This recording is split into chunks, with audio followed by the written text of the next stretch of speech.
बिहार में सम्राट चौधरी के नेतृत्व में सरकार का गठन हो चुका है। नजरें अब सम्राट मंत्रिमंडल के विस्तार पर टिकी है, लेकिन इसी बीच में जनता दल यूनाइटेड विधानमंडल दल के नेता और सीएम रह चुके नीतीश कुमार के अति निकट माने जाने वाले श्रवण कुमार के एक बयान ने खलबली मचा दी है। दरअसल श्रवण कुमार ने यह कहा कि सम्राट मंत्रिमंडल का विस्तार होगा तो उसमें जदयू ज्यादा विभाग ले सकती है। अब इसी बात को लेकर के राज्य में एक सियासी बहस छिड़ गई है कि आखिर सम्राट सरकार की रिमोट किसके हाथ में है। क्या नीतीश कुमार अभी भी वर्तमान सरकार की रिमोट को अपने हाथों में रखे हुए हैं? एक तरफ जहां महागठबंधन के घटक दल इस बात को लेकर के सवाल उठा रहे हैं, वहीं दूसरी तरफ एनडीए का कहना है कि उनका ध्यान केवल सरकार चलाने पे है, लोगों की सुविधा पर है। सबसे पहले हम आपको श्रवण कुमार के उस बयान को सुनाते हैं। विधानसभा के स्पीकर को, प्रेस को, मीडिया को, सबको खबर जाएगी। मंत्रिमंडल विस्तार के बारे में उन्होंने कहा कि आप लोग को चिंता करने की जरूरत नहीं, जो पहले से उन्हें ज़्यादा लोग रहेंगे मंत्रिमंडल में। निशांत कुछ बातें नहीं, निशांत के बारे में कोई बात। तो आपने सुना, श्रवण कुमार स्पष्ट शब्दों में कह रहे हैं और इस बात को बता रहे हैं कि इसका निर्णय कब लिया गया था।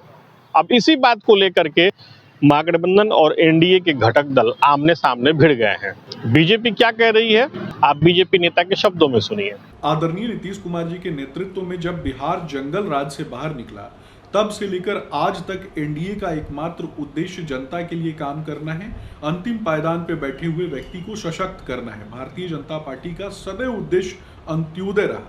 कौन कितने पदों पे मंत्री बनेगा, निश्चित तौर पर ये सभी बातें शीर्ष नेतृत्व आपस में बैठ करके तय करता है, लेकिन इसका एकमात्र उद्देश्य ये होता है कि जनता के लिए ज़्यादा से ज़्यादा काम किया जा सके।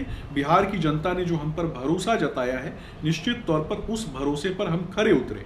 आगे भी आदरणीय मुख्यमंत्री सम्राट चौधरी जी के नेतृत्व में एनडीए की सरकार का एकमात्र उद्देश्य मंत्रिमंडल से ज़्यादा आगे बढ़कर जनता के लिए काम करना है। तो आपने सुना बीजेपी का क्या कहना है, लेकिन अगर इसके ठीक उलट देखा जाए तो सीधे सीधे कांग्रेस और आरजेडी ने निशाना साध दिया है। कांग्रेस तो पूरी तरीके से सवाल ही उठा रही है कि पता चलना चाहिए कि नेतृत्व कौन कर रहा है। वहीं आरजेडी का कहना है कि जो परिस्थिति बनी हुई है उस हिसाब से ऐसा लग रहा है कि बीजेपी जिसे चाहेगी वही मंत्री बनेगा, चाहे पार्टी कोई भी हो। आप इन दोनों ही दलों के नेताओं के बयान को भी सुनिए। भारतीय जनता पार्टी स्पष्ट रूप से ये संदेश दिया है कि बिहार में नेतृत्वकर्ता भारतीय जनता पार्टी है, कि भारतीय जनता पार्टी के अनुसार ही सरकार और सरकार की रूपरेखा तय होगी।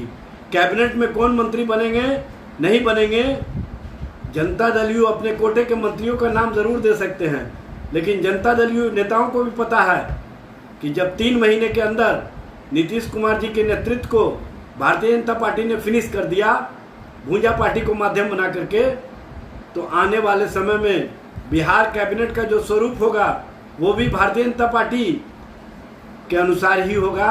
अब भारतीय जनता पार्टी और जनता दल जो पहले से कैबिनेट की रूपरेखा रख करके सरकार चलाने का काम करती थी, उसी तरह की रूपरेखा के अनुसार सरकार चलेगी। जनता दल के नेता श्रवण जी विधायक दल के नेता हुए हैं, इसलिए कुछ बातें ऐसी करेंगे ताकि चर्चा में रहे, लेकिन चर्चा में रखने वाले जनता दल के नेता को पता है कि नीतीश कुमार और नीतीश कुमार का नेतृत्व अब कहीं ना कहीं भूंजा पार्टी और भारतीय जनता पार्टी के अनुसार फिनिश हो चुका है, और निशांत की राजनीति को भी कहीं ना कहीं भारतीय जनता पार्टी ने भूंजा पार्टी के साथ मिलकर के शांत कर दिया है। इसलिए जनता दल जो बड़े भाई की भूमिका में आना चाहती है, अब उनके पास नेतृत्व ही नहीं है, तो बड़े भाई की भूमिका कहां से हो सकती है। बिहार के पूर्व मुख्यमंत्री नीतीश कुमार जी का ये कहना कि अगला जो मंत्रिमंडल गठन होगा सम्राट चौधरी जी के नेतृत्व में, उसमें सबसे अधिक मंत्रालय जदयू के पास होगा। ये बात अपने आप में दर्शाती है कि इसमें पता ही नहीं कि लीडरशिप किसके पास है।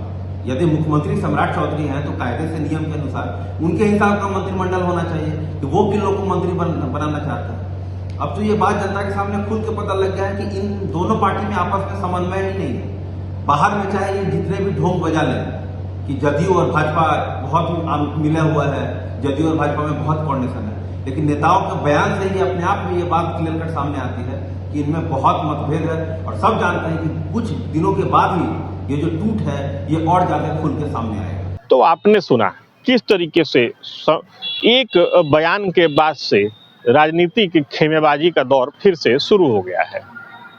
दरअसल बिहार में सम्राट चौधरी की सरकार आकार ले चुकी है। नजरें अभी उनके मंत्रिमंडल विस्तार पर टिकी हुई है, क्योंकि वर्तमान में सीएम सम्राट चौधरी के अलावा 2 डिप्टी सीएम विजय चौधरी और विजेंद्र प्रसाद यादव ही अभी कैबिनेट का हिस्सा हैं।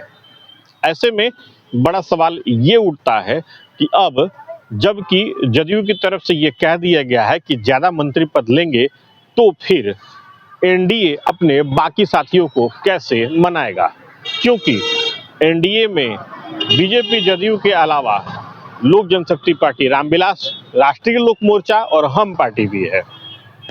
इन दलों की तरफ से भी गाहे बगाहे ज्यादा मंत्री पद देने की बात कही जाती रही है।